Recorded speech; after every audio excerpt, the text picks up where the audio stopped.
o'zbekcha o'qishadi namozni. Nima deganingiz? Siz masalan siz alhamdulillahi robbil alamin, ar-rohmanir rohim, maliki yawmiddin deb o'qiysiz-ku, shuni o'zbekcha aytadi bular.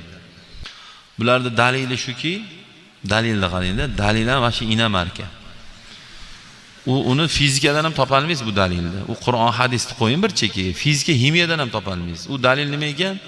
Men ko'p gaplashganman-da, nimaga o'zbekcha o'qiysizlar desam, biz o'zbekmiz, arab tilini tushunmaymiz. Namozda tushunmasdan o'qishlik nima keragi bor? deydi. Keyin men aytdimki, ha, unda qozoqlar qozoqcha, qirg'izlar qirg'izcha, yaponlar yaponcha namoz o'qish kerakmi desam, ha dedi.